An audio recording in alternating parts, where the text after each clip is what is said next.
Well, hi everybody, and I just want to thank you all, for taking the time to join us all tonight. The good news is about Zoom, you can have a cup of tea or a cup of coffee by the side of you while you're enjoying the talk, so that's good. I'm Brenda Lewis, and my husband is Phil, you might see him there. I want him to start by reading Jeremiah 30, verses 1 to 3.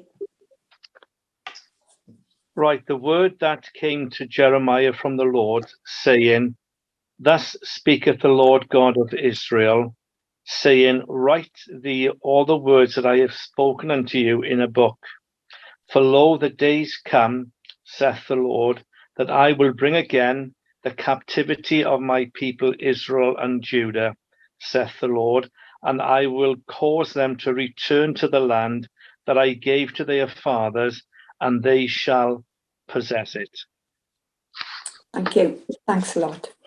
Okay, it's coming up to about 20 years since I first listened to Sondra telling us all about the plight of the people of Judea and Samaria. I think it was much later on when we met Kim, but we were very taken with it all from the very beginning. It just touched us so deep because it was so biblical. You couldn't ignore what she was saying. I never understand why people don't connect with this, because I really believe it's probably right up there in the important stuff, because these people are real pioneers, and they are living out the biblical prophecy every day. If you're having meetings about prophecy, these people live it out. They write out there in the front line. I think we've been to most of the communities. I'm sure there's more that we need to go to, but we've been to quite a lot, and they are just so precious. They're so inviting. I do urge you, the next time you go, or you're planning perhaps your first visit, I know it's busy a first visit, but you must visit at least one community, if not, go on a tour with them, because you will never regret it. They leave an imprint, right? I'm sure Kim would agree with me. They leave an imprint right deep inside you. It's like being, this sounds a little bit, I don't mean to be dramatic, but I felt like when I'm there, I feel it's like a little bit of heaven on earth, because, as I said, you're actually meeting people who are they really put themselves out there. They could be living quite comfortably in other parts of Israel, well, very comfortably actually, but they've decided to obey the word of God, and they literally live it.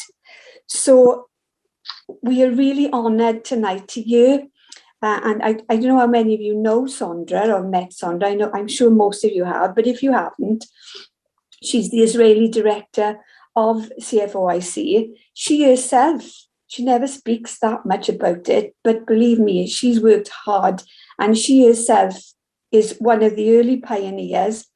As young newlyweds, her and Ed went to Israel and decided way before they went exactly what they were going to do.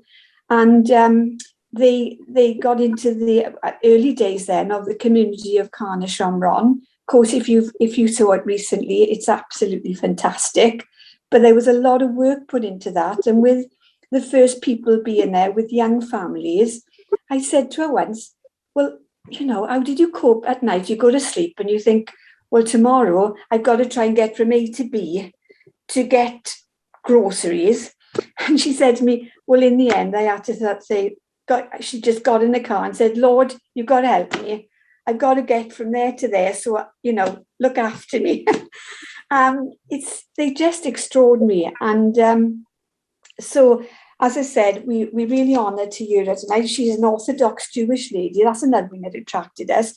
It's literally Jews and Christians, as Kim will tell you, working alongside each other to keep these people in their God-given communities and keeping them safe and, providing them with all the help we can. I really believe the church must take this up. I don't think there should be a choice.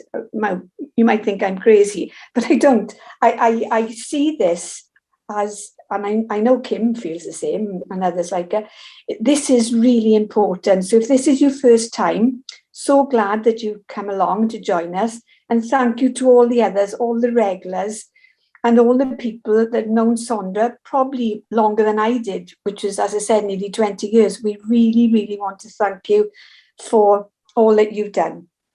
So I'm not going to keep you any longer now. I know you don't want to hear me jabbering on.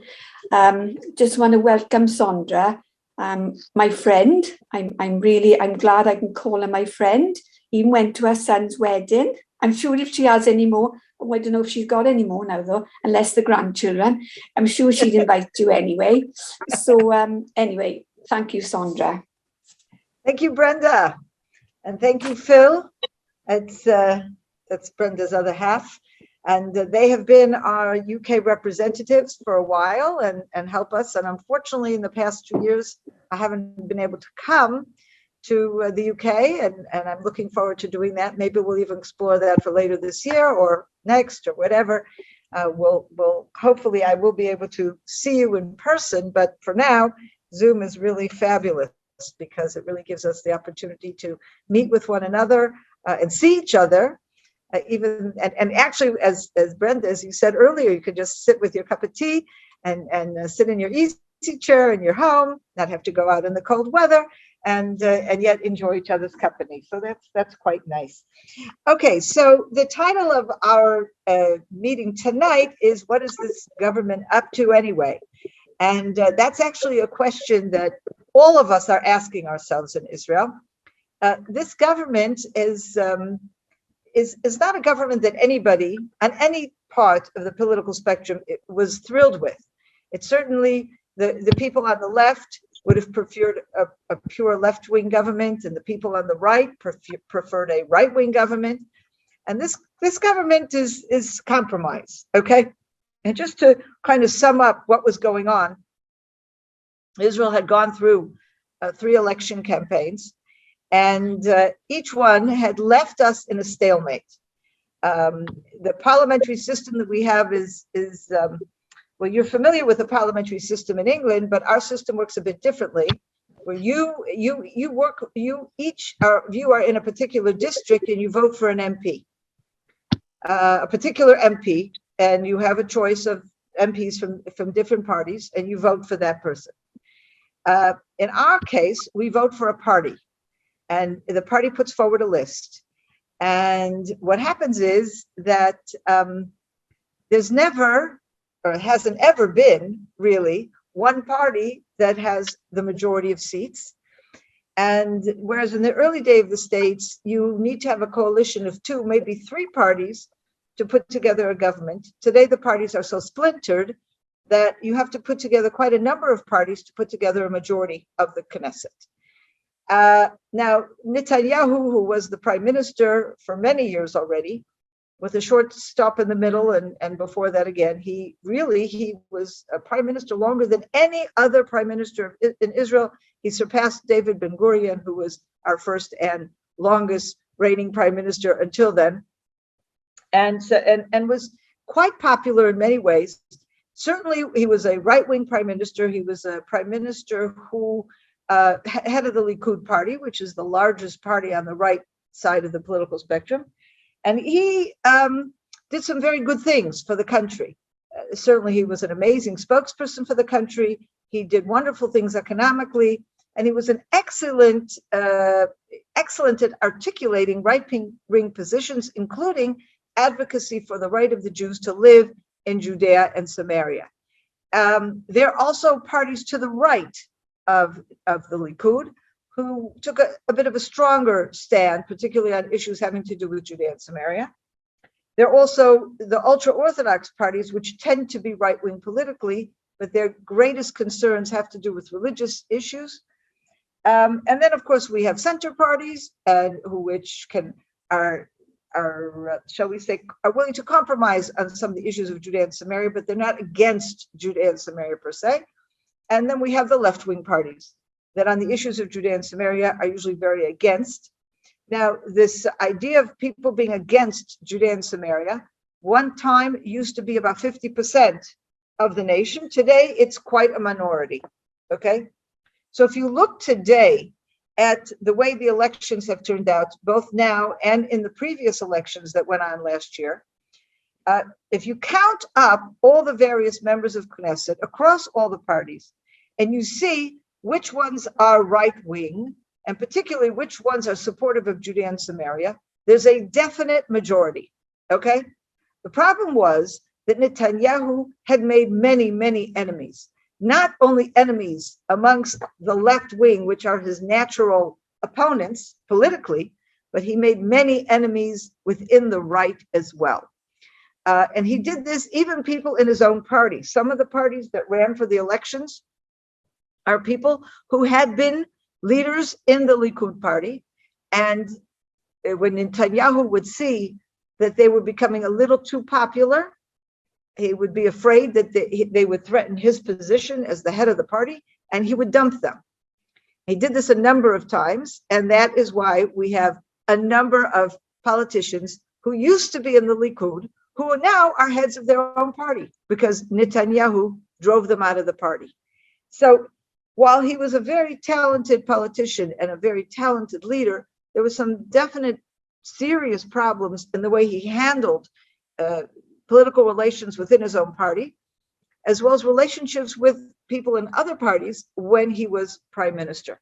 So what happened, therefore, is that even though there was a clear majority of right-wing members of Knesset, each of these elections, there wasn't a majority of people who were willing to support Netanyahu as prime minister, because these other right-wing parties who had been literally dumped upon by Netanyahu in a very stupid way, they refused to sit with him. And that is how we got to where we are today. So we were threatened with going to yet another election. And there was a growing sentiment in the country, both left and right, that even if we have to compromise on some of our positions, we have to avoid another election. It was also, we're in the middle of the COVID crisis. We need to have a functioning government with a functioning budget that can handle this health crisis and just get the country back on track. You know, the COVID crisis, for example, had a lot of economic ramifications, and there was the country's operating without a budget. So that, of course, is a serious problem. So as a result, Naftali Bennett became prime minister, even though he had only seven seats in the Knesset, 7 out of 120. Okay, he became the prime minister. There are two other right-wing parties, Gideon Saar's party, Tikva Hadasha, and Lieberman's party, Israel Beitenu. These are all three definitely right-wing parties, headed by people who can't stand Netanyahu, okay? But their politics are right-wing. And then you had center parties, such as led by Lapid and Gantz. And then you have left-wing parties, the Labor Party and the Meretz Party. And then you had an Arab party. Now, since the establishment of the State of Israel, there has never been an Arab party represented in the government. You have had Arab parties in the Knesset.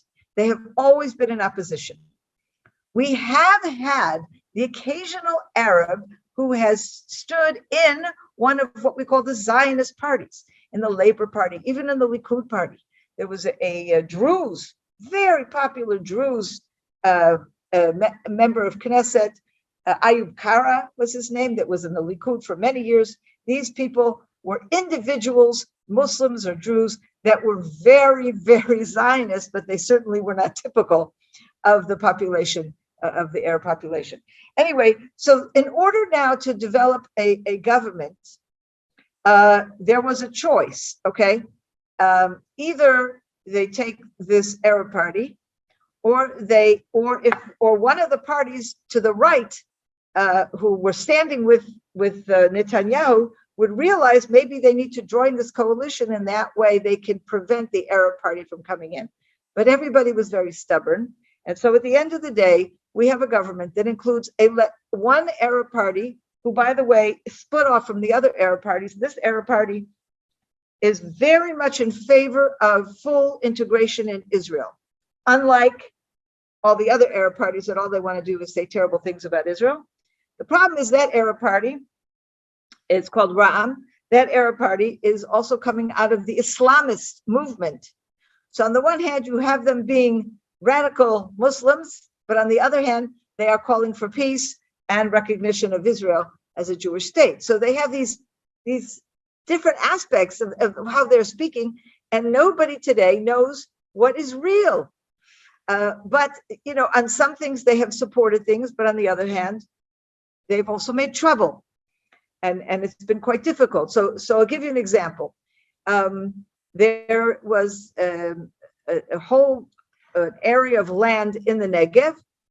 We're having a growing problem with Bedouin who are just taking land that doesn't belong to them, setting up communities that are illegal, and creating tremendous problems for the country.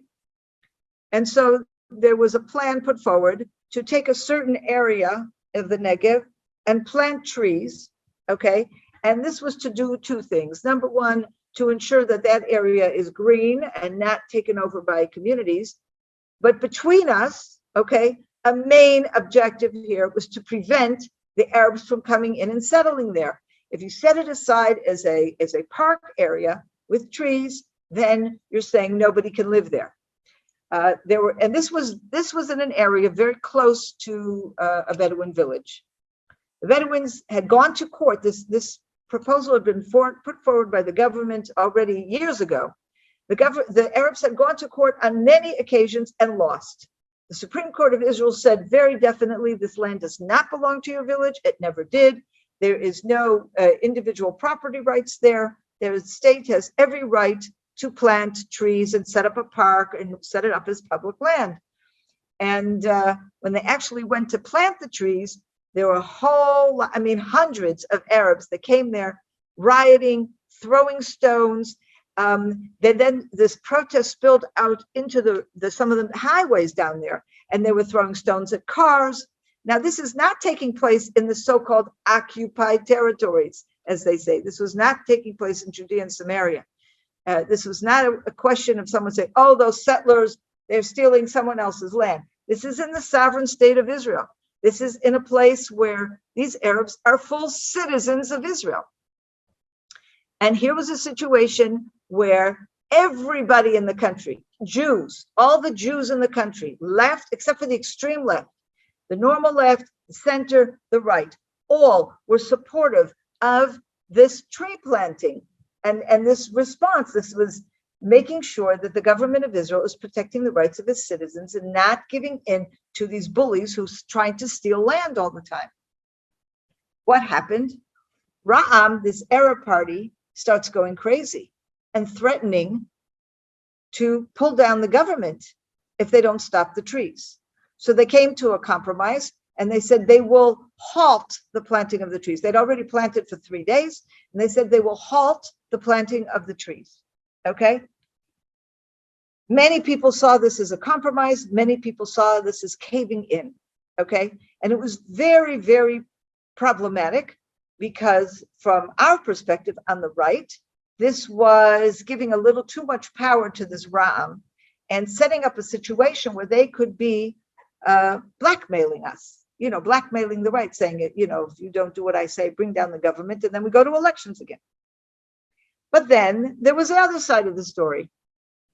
A week or two later, there's a bill called the Citizen Bill. Okay, it's actually it's part of a citizenship law, an existing citizenship law. That for years there's an amendment to this law that has to be passed on an annual basis in order to keep it law. I mean, there's all these technical reasons. I don't want to go into that, but just suffice it to say, what this amendment does is ensure that you don't have wholesale acquisition of citizenship by Palestinians through family unification and marriage. What is going on?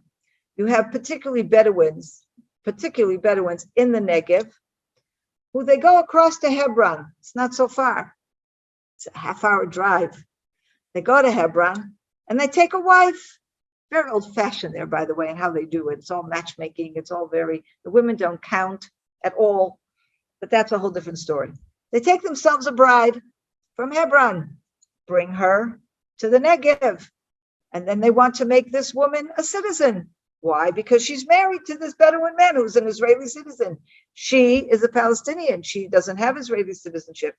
We have been having this, and then she becomes a citizen, and she wants to bring in her brother and her sister and her cousins and her nephews and her nieces. And before you know it, this one marriage has brought in 100 Palestinians and made them citizens. Now, if these people were to become loyal citizens of Israel and say, wow, we love being in the Jewish state and we want to contribute, and there are Arabs like that, okay? I'll tell you a story about that in a minute. There are Arabs like that, then it would be fine. But these people are coming in to become citizens in order to undermine the state of Israel, to get more members of Knesset into the Knesset, so we have more parties that are trying to undermine our policies, okay? So this law had come up and had been passed every year because there's always, all the Jewish members of Knesset always support this legislation, and it usually passes by something like 100 out of 120 Knesset members, okay? All of a sudden, when this law was brought forward a few months ago, because it was brought forward by the government, and Netanyahu is very angry that this government doesn't include him, he gave an instruction to all the members of the opposition, which include mostly right-wing parties, okay, to vote against the legislation. So for the first time, this legislation, which is so important to the state of Israel and is a classic right-wing piece of legislation, but Netanyahu was angry, so he threw a temper tantrum and they voted this down, which was terrible. And during that period of time, you had all these Palestinians applying for citizenship, and it became a real problem. Well, they brought the amendment in. You have to wait a certain number of months before, when you bring a piece of legislation, the Knesset votes it down, you have to wait a certain number of months before you can bring it again. So they brought it again, just like 2 weeks ago or a week ago. So very recently, okay? But this time, the Minister of Interior, whose name is Ayelet Shaked, who's from Bennett's party, she does her homework. And she goes and she does deals, and she gets quite a few members of the right-wing opposition to join on this legislation, okay? And they passed the law. Now, Ra'am got angry. What do you mean you passed the law? How could you pass the law? And basically the government said to Ra'am, tough. And what we saw is that the government didn't fall. So if you're asking me what's going on now, they're still measuring each other's strengths, okay? Ra'am got a lot. The Arab Party got a lot of benefits in the budget, a lot of funding, which, if you ask me, we need to be investing in the Arab communities in Israel, because what's happening is when we are investing more in the Jewish communities than the Arab communities, we are creating resentments. If we're not investing in education of these young Arab men, then they end up becoming criminals. Okay, and then the criminals, they're not just criminals, but they become pro-Palestinian terrorist criminals. Okay, and that's a real issue. And so we have to invest in these things, but we have to do it in a very careful way to ensure that part of the educational system becomes taking pride in identifying with the state of Israel. So that's just an overview of this government. And so if we're talking about Judea and Samaria, there's an issue right now that is up, and we don't know how it's going to end up. Some months ago, a number of young families started a new community illegally, a community called Evyatar. Do any of you remember who Evyatar was from the Bible? Well, I'll tell you. He was one of the priests who accompanied David through his journeys. He was loyal to David, and then after David died, Solomon actually he then unfortunately sides with Adoniyahu against Solomon, and then Solomon sends him away. He doesn't kill him because he recognizes his loyal service to his father David, but he sends him away. That, by the way, is a subject of a whole no class, but I'm not going to do that today. There's a lot to say about Evyatar. But anyway, so it's called Evyatar. And And it's in a very important place. For those of you who've been in Samaria, picture Ariel. Ariel's in the middle of Samaria, and there's a highway that leads from Ariel. If you go all the way east, you end up in the Jordan Valley. You go down and down and down and down and down the mountain, and you end up down in the Jordan Valley. Okay, this community, Evyatar, is located just east of Ariel, just before you start the descent on the road to the Jordan Valley. Those of you who know where Migdalim is, it's right in between Ariel and Migdalim. Migdalim today is a very, very isolated community. By putting Evyatar where it is, it gives Migdalim a little company, okay? So very important community. It's on state land. It does not belong to any Arabs. And the army itself thinks it's a very important place to have a community for security and defense reasons. Anyway, amazingly, what happened is this was the first test of this government a number of months ago. And everybody assumed that they would just, immediately just get rid of the community. What they did is they made a compromise, and the people who were there had to leave. They were going to then finalize the checking to be sure indeed the land was state land and could be, we could have a community there. And then once that process would be completed, they would then allow the people to return and go back to the community. So that process has been completed. It has now been officially determined to be state land. And now the government, Naftali Bennett and others in the government, want to allow these people to come back and fulfill their side of the agreement. It was a signed agreement between these people and the government of Israel. Well, now all of a sudden you have left-wing people, not only the Arab parties and Meretz, the Arab Party and Meretz, but you also have some people in the center that are saying they don't want to let this happen. And this is going to be a true test of this government, because under Bennett's leadership, the entire government agreed to allow this new community to be established, Evyatar. And now the question is going to happen, who's going to win this one? Okay, so these are just a few examples of the sort of tug of war that's going on within the community. So if you within the government. So if you ask me today, is this government good or bad? I really, really have to say I don't know. Some of the things that they've accomplished are really good, really good. First of all, in passing the budget, in issues that are important to me as a religious person who also believes in mutual respect and tolerance of all sorts of people. Unfortunately, many in the ultra-Orthodox have been a little too radical in their demands and have terribly turned off secular people from religion, from God, from Bible. And the kind of people that I represent want to have openness with people. We have our faith and we're proud of it. But most people in Israel believe in God. Most people in Israel are traditional. But if you go too much on them and you're too, too dogmatic and whatever, you turn them off. And so now we have a government that are doing things in the religious field that are just doing wonderful things religiously. So anyway, all that being said, when you ask me what's this government up to, I have to say I really have no idea. But I am suspending judgment. I am very upset when people say nasty things about this government, where people call Bennett names and say that he's left-wing and say that he's anti-Israel. It couldn't be further from the truth. Bennett is one of the biggest advocates of the settlement movement today, okay? And he's in a position where he has to make compromises, and that we all understand. But he also is very, very clear about where his ideology is. And the question is how much he'll be able to accomplish. Let us wait and see. One issue, though, that is a huge question mark, and that's the issue of sovereignty. And here I have to say is one of the places where I was most disappointed with Netanyahu. This whole arrangement between Netanyahu and Trump, the deal of the century and all that, this was an amazing opportunity that was really handed to Netanyahu to begin the process of declaring sovereignty. And there were a lot of factors and a lot of players in this. There's no question. And I don't want to go into a whole analysis of that. They'll take another hour. But there was no question there were opportunities that Netanyahu had where he could have moved this forward. Even if he would have just extended sovereignty to one community, to the city of Ariel, to the city of Efrat, to the Jordan Valley, take one place that is much more in consensus than any of the others, extend sovereignty, start the process, we would have been in a whole different position today. But he didn't do it. And many people wonder if he ever wanted to do it.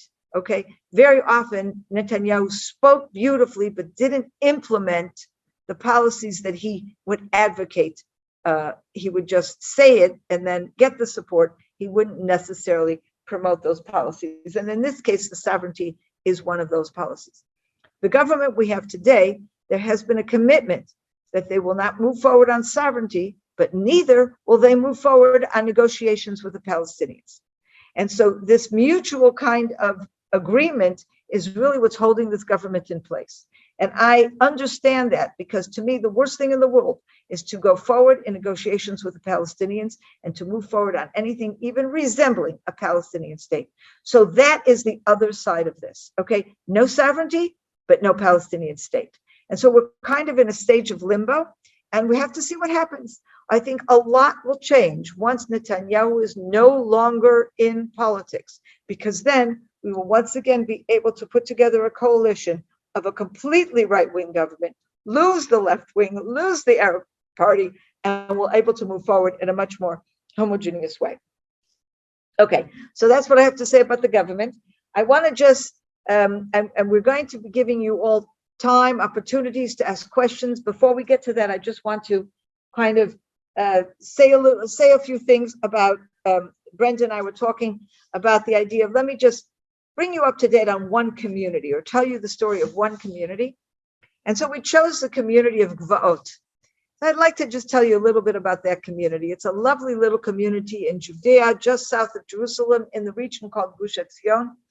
What's so unique about this community is that we have a few communities where they have programs for special needs children. Ofra, for example, has a wonderful, wonderful program called Heart of Benjamin for special needs children. And I know some of you have supported that program. And we have a community called Bet Chagai, where there's a wonderful youth village there for teens at risk. And then we have smaller programs in other communities.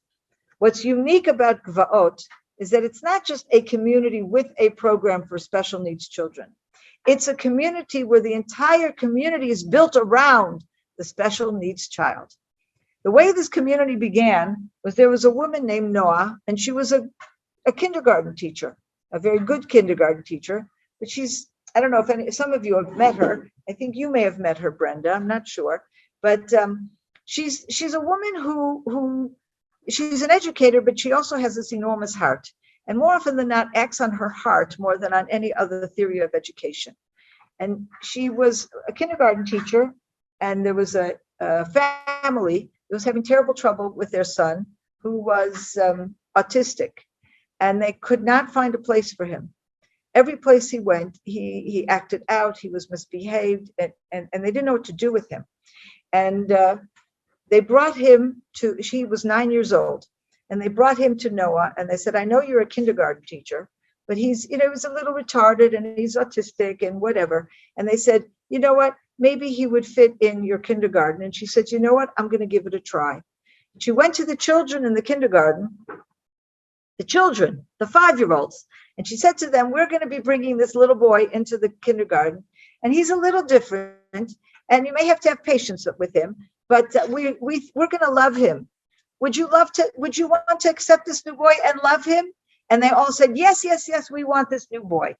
And the new boy came into the kindergarten, and all he would do was hit. He went around to children and he hit and he threw things and he hit and he threw things. And so this Noah, the kindergarten teacher, said, okay, she says, okay, children, guess what? And she went to the store the following day. The first day, she didn't know what to do. She's like curling out her hair. Oh my God, how am I supposed to handle this little boy who keeps throwing and hitting? And so she goes to this shop and she buys up all the lollies in the shop, saying to herself, the parents are going to kill me, but so what? Okay. She comes to the kindergarten the next day and she tells the children, okay, everybody, anybody that if this little boy hits you, you just come to me, I'll get a lolly. I'll give you a lolly. So the boy would hit someone and they would go and they would say, give a lolly. And then someone else said, oh, he got a lolly. And they would go up to this little boy and say, will you hit me, please? Please hit me.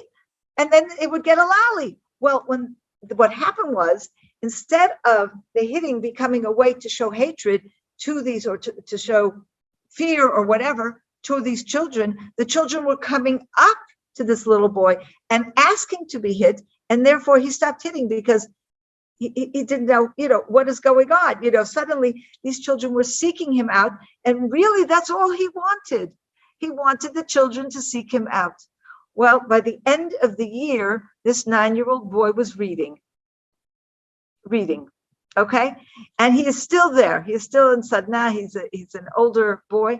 Anyway, so it started out as a little kindergarten and then moved on. And Noah just took her dreams and she moved with this boy and finally said, I want to start a community. And she did. And so today they live there was this older area that had once been a community, but for a number of reasons, it wasn't really a community, it was a school and some people lived there. So it had some abandoned buildings and they moved in there. And they started building new buildings. And today it's a program for kids 12 through 18. It's kind of like a school, but it doesn't operate really as a school. Every child who comes in has a unique program designed for him. Some of them learn school type things and some of them don't. Some of them learn how to cook and some of them learn how to do practical things, and they have horses and some of them learn how to take care of horses, and they have animals and some of them learn how to take care of animals. But who lives there? The staff and the parents of these children, and anybody who wants to live in a community where special needs children and adults are part of the community. So now we have kids who are adults already. So they've opened 3 different supervised apartments for some of these children to live as adults, but with counselors and those for whom this is appropriate. They're learning how to take care of themselves. They're learning how to cook. They're learning how to clean up, all with supervision. But these children also, when they become young adults, they take part in this. They not only come to the synagogue, they are given leadership roles in the synagogue, each one based upon what he or she can do. And it's just an amazing, amazing community. So now you have all kinds of people living there. Most of the families who live there have, excuse me, have a child with some sort of special need or their staff. But there's other people who just say, I want my child to grow up in a community like this, where they get to accept people of all kinds. And instead of making fun or of seeing these people as people who can only take and not give, they're able to see these people as people who contribute to society, not only take from society. And this was always Noah's belief, that there isn't a human being that isn't able to give something back if we only let them. And that is Gvaot. So that is something I wanted to share with you today. And I just want to sum up by saying that, we talked a lot about politics tonight. And the overarching assumption of everything I've said tonight is that the Jews belong in Judea and Samaria. Judea and Samaria is the biblical heartland. It's the very place, where Abraham first came into the land. He came to Samaria. He came to the area of Shechem, and it was there that God promised him the land. And today, when we come back to the land, what we are doing is fulfilling. We're not just coming back to the land, we're settling the land. We're fulfilling prophecies, we're fulfilling God's promises. And I would just remind you of what God says to Joshua. I'm teaching Joshua, actually, so Joshua is always on my mind these days. And God says to Joshua in Joshua 1, verse 3, every place where you place the sole of your foot, I will give that to you, as I have spoken to Moses. And this is the idea that we have taken with us. It's not enough to have won the war in 1967 or to win any wars. We have to go in and place our foot there. We have to settle there.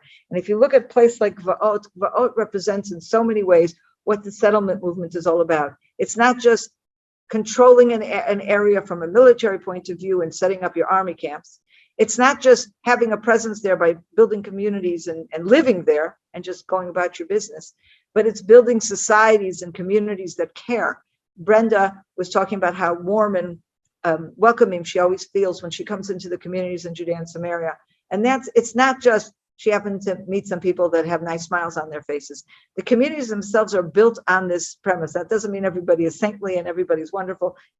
We all have our problems. But from the outset, these are communities that were built to follow God's promises, to follow God's commandments, to take claim to the land because God gave it to us, and to create societies that are loving and that care and respect one another.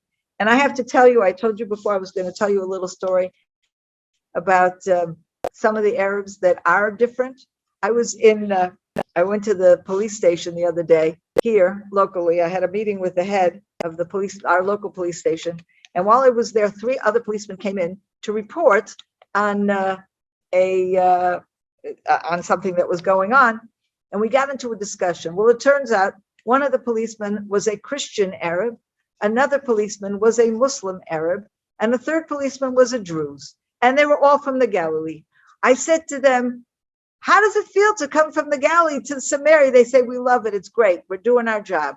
When they left, I turned to the head of the police department, who was Jewish, and I said to him, well, how is it to work with these Arabs here in Samaria?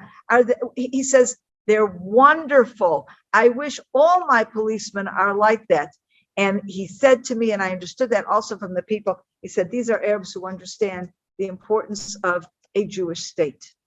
So there's hope, and there's a lot of good things going on, but I have to believe that when we build these communities that are places of justice and places of kindness, we send a message all over the world, but we also send a message to our neighbors. And there are more and more Arabs who are looking to us and saying, you know what, if we stick with the Jews, maybe we too will have kinder societies. So that's my message for today. But I'd like to open up to questions. If anybody has questions or whatever, we can have a discussion. Feel free to unmute yourself and talk away. Well, you know what? I don't think we introduced you, Kim. Kim is the director of our U.S. office, and she said I'm going to be quiet here because I'm not from the UK and I'm not from Israel. But Kim, you can talk too. Anyway, Kim is my partner in crime, and she is a born-again Christian, and I'm an Orthodox Jew, and together we have built this organization. Yeah. Very good. Good team. Can I ask a question, Sondra? Yeah. Pardon, yes. It's the first time I've heard this question of sovereignty. Could you explain what that means?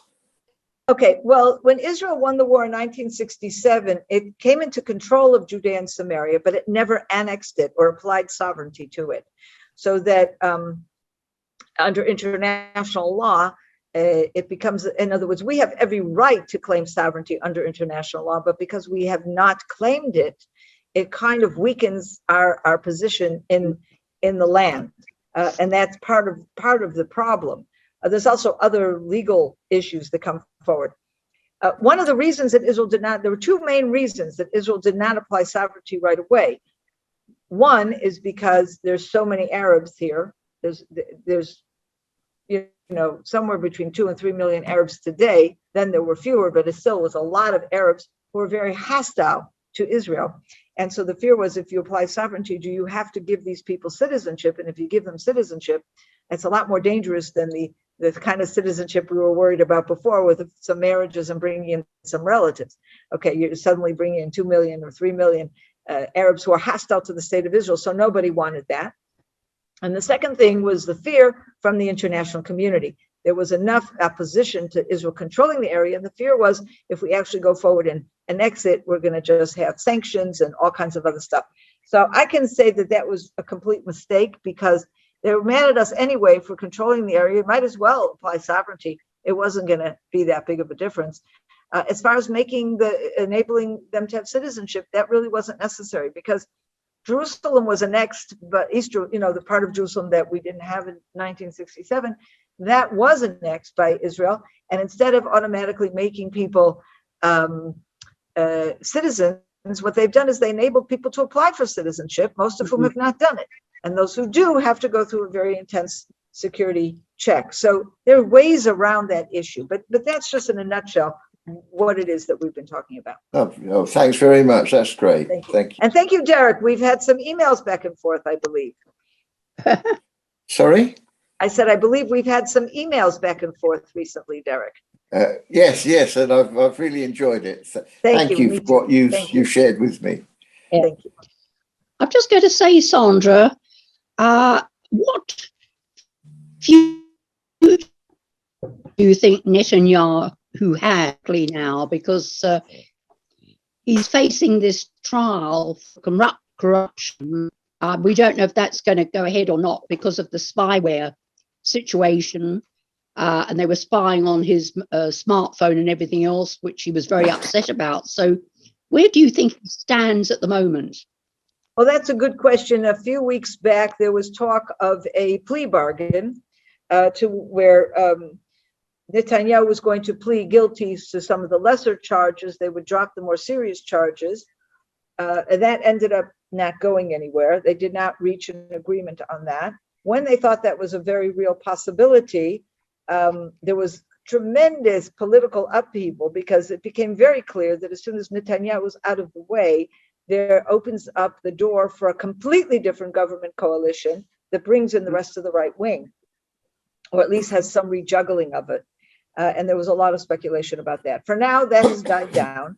One of the reasons it has died down because the head, I guess it would be called the head prosecutor or whatever, the government, I don't know exactly what it's called in English, but it's the senior legal position in the government. His term ended and somebody new was coming in. So when it became clear that they could not finalize a plea bargain before his term ended, it kind of was put aside and to be either taken up or not taken up with this new fellow that has come in. So, that remains to be seen. That may return to the table. It seems clear that there is not evidence to support some of the more serious claims against Netanyahu of bribery and some of these other issues. However, it also becomes clear that there's sufficient evidence to talk about very unseemly behavior, possibly even things having to do with conflict of interest. It's not good. It's not pretty, shall we say. It's not pretty. It's possible that there are other politicians doing the same sort of thing. I don't want any of our politicians to be engaging in this kind of behavior. But again, there were people who were very upset with Netanyahu over the corruption charges. That was never something that bothered me that much, not because I want corruption, but because it all seemed quite a bit shady and unclear. And I was very willing to just say, well, why don't we wait and see what the court says after there's a trial? And we're in a trial right now, but it's a long way to know if we will ever get a clear picture. What I was always bothered with Netanyahu was once I saw how much he alienated people from his own party and from the right wing, I felt that he and of course more recently the decisions he has made has been much more to protect his own political future and less to protect the interests of the country. And so there's many on the right wing, therefore, who are supportive of this government because we felt that this is the kind of healing our nation needed. Yeah. Thank you. That's great. Yeah. You're welcome. Any other questions, comments about anything? Yes, Vicky. Unmute yourself, Vicky. Okay, Sorry. now we hear you. Changing the subject, on Ukraine, I was wondering, are any of the Jews actually being brought out yet, or are they still waiting to see what happens? Well, the government of Israel already,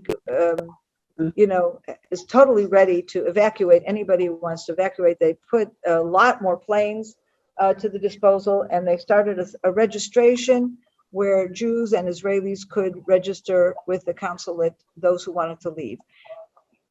There aren't that many. There are some Israelis who are leaving, and some Jews who are, who've been living in Ukraine all their lives, who are thinking of making Aliyah now to Israel, but not enough, not so many. I would like to see many, many more. Frankly, I believe that Jews don't belong in the Ukraine. They don't belong in most countries, but certainly they don't belong in the Ukraine. And they don't belong in Russia either. Okay. No. I would love to see these people coming to Israel, where they belong, where their home is. And I would hope that this kind of situation would be some kind of, a push, a push to get them to realize that they're not in a good place. Yeah. So Israel is completely prepared to evacuate these people, but if they wait too long, and if war does break out, Israel's ability to evacuate will be severely compromised.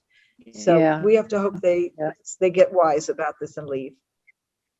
I Yeah. felt it was God's way of pushing them, as you say, pushing them home. Absolutely. Absolutely. Yes, Ursula, what can I do for you? Hi, Sondra, just carrying on from that topic, is it right to say that most of the Jews in Ukraine are actually very elderly and quite poor? Or am I wrong in thinking that? I don't know. I think there are many who are poor, but the truth of the matter is to move to Israel could very much be a step up for them. Okay, because Israel will bring them for free. Like they don't have to buy a ticket to come to Israel. Oh, You know, wonderful. they just will. Israel will bring anyone moving to Israel. All you need to do is show up. Where you have to file your papers, and you have to be Jewish. This is not a free for all. But if you are Jewish, and then you come and you get on a plane and you come to Israel and you bring whatever you can and you come. And when you're here, the government will help you find housing and they'll help you find a job. And the elderly, of course, won't be able to find a job, but they'll be supported. They won't be wealthy, that's for sure, but there are people who will help them.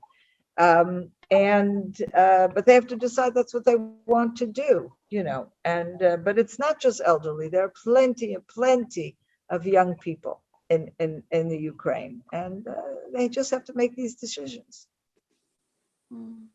Yeah. They're better off, I Israel, have really, to aren't tell you, when I think about the Ukraine, I go back. I know today it's the president of the Ukraine is Jewish, which is something that would have been unheard of, some years ago.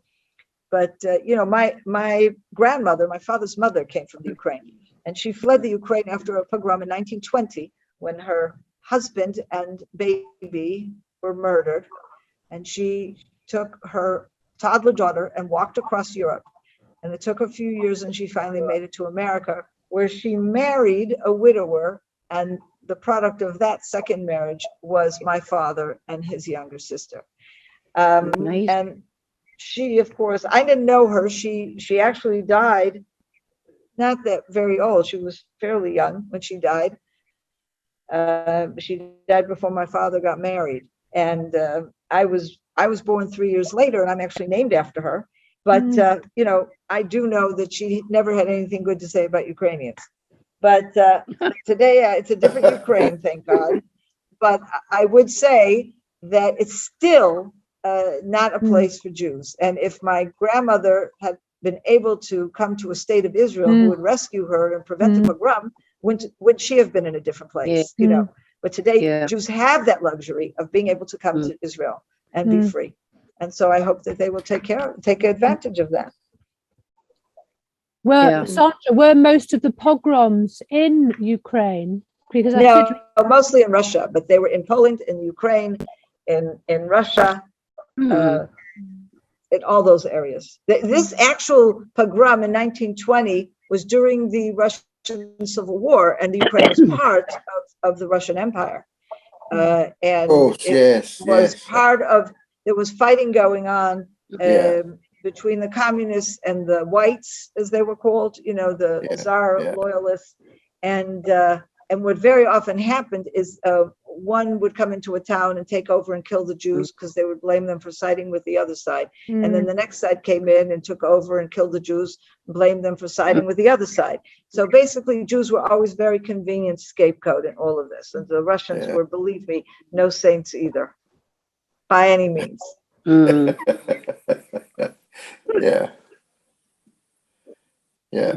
Hey. Yes, Brenda. Yeah. Are there any more questions? Any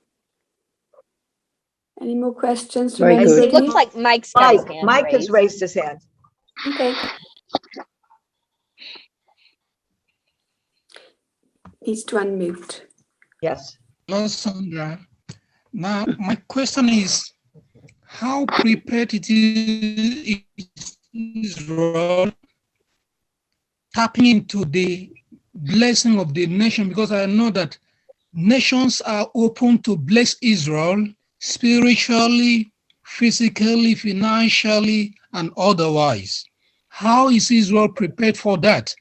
Because what I'm saying is Israel closing our borders to nations. And I'm wondering, because this is time for the Gentile nation to bless Israel and to be a blessing to Israel. But how ripe is Israel ready to do that? I'm talking that, particularly for my country, Nigeria. I know how passionate that Christians in Nigeria love Israel, but how much is Israel getting into that blessing, to tap that blessing for her spiritual expansion, and of course for the physical? Well, Israel has until 2 years ago, when COVID struck and imposed restrictions on travel all over the world, Israel was extremely welcoming of visitors from all over the world. And in fact, Nigeria is one of the countries that we would have literally pilgrimage groups, Christian pilgrimage groups coming from Nigeria to Israel almost every day. I know there was a flight that they would be typically taken by Nigerians from Israel. I don't know what flight it was. I don't know even what airline it was, but I know that every time I would go to the States, if I were going on a night flight to the States, the line next to me was a Nigerian group on a line for a different flight that would take them back to Nigeria. And so this, of course, was very, very prevalent. Now, of course, Israel is a Jewish nation, so we want to make sure that our population is Jewish, and so those who have the ability to immigrate are going to be Jews, but those who have the ability to visit and to join with us in friendship and blessings, of course, are people from all over the world, and we welcome everybody who loves Israel to come to visit. Now the doors are opening again, and tourists are able to come in. So we would just welcome people to come and visit and bless and take our messages to your countries and let's have relationships. That's very important. Yeah. I wonder if I could ask about the Ethiopian community that's just recently been attacked. Have you a comment on that in the Negev? What community? I'm not aware of that. What is that? Oh, they set up a community. I believe it's in the Negev. Is that outside your remit? And they've been attacked. I don't know anything about this. There are Ethiopian Jews all over Israel, and I don't know of any situation of them being attacked. They've set up this lovely little community where they're living Ethiopian life, as it were, in the south there. You'd have to send me more information. I'm not aware of this at all. I haven't seen anything about that. But if you have some kind of a newspaper article or something, you can send me. It must have come from Christian Friends of Israel, not from United with Israel. I don't know, but send it to me, and I don't know anything about it, but I'd be happy to look into it and let you know. Can I just say, there isn't a forward button on those programs, so there might be a share button, or copy the link. Copy the link and send it to me in an email. It's not. It wasn't to do with the couple of months ago when the tree planting, and some Bedouin Arabs were stopping. No, this is. Oh, that's not Ethiopians. No, that's Bedouin. It wasn't. I know it was in the Negev, but I was just wondering if it was to do with that. Because I I haven't heard any of this, so I'll check it out as well. Okay, right. Okay. I'll find out where I got it from, but I usually scrub these things when I've read them. Otherwise, computer. Oh, can I just say, lovely to meet you, Brenda and Phil, here in the UK. I'm in Eastbourne in Sussex. Hi there. Oh, nice place. Nice to meet you. Warmer down there than in Wales. Yeah. Warmer in Eastbourne than in Wales. Brenda, send me there. I like it. That's the warmest place. We come to Eastbourne. South of England. Come on. Derek, we want to come to Eastbourne. I'd love to come to Eastbourne. Sunny. Yeah. Are there any more questions then before we? Oh, I love to say. All right, go on then, Phil. Thank you, Brent. Just one thing, going back to the extending sovereignty over Judea and Samaria.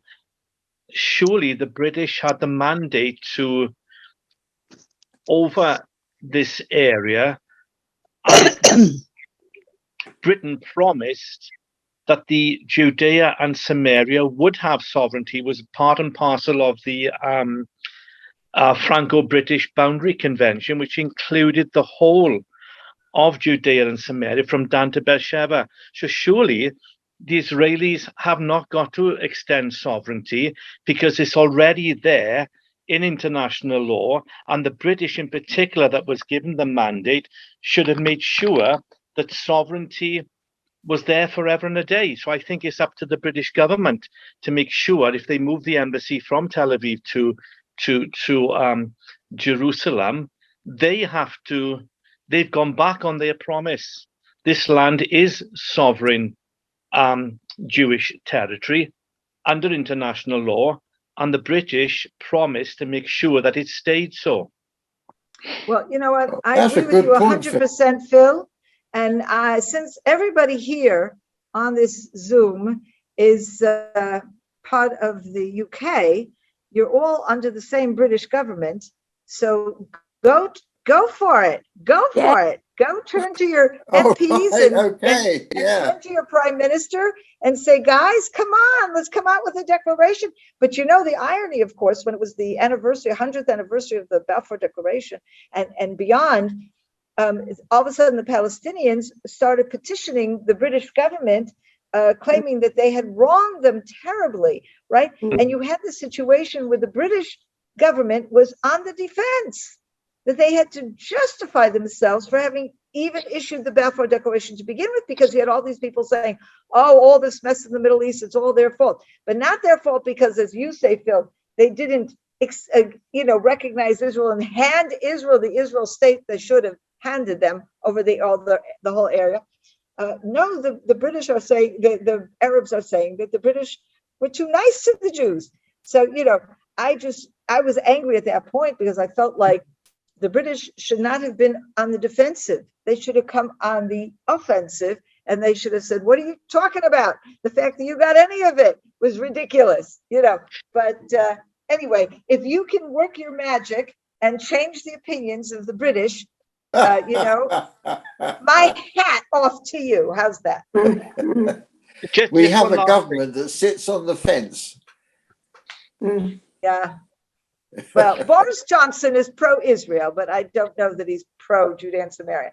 But it doesn't look like the British are so pro-Boris Johnson these days. So. Exactly. The trouble is we haven't got much choice now. Whatever. Everything's a mess. Everything's a mess.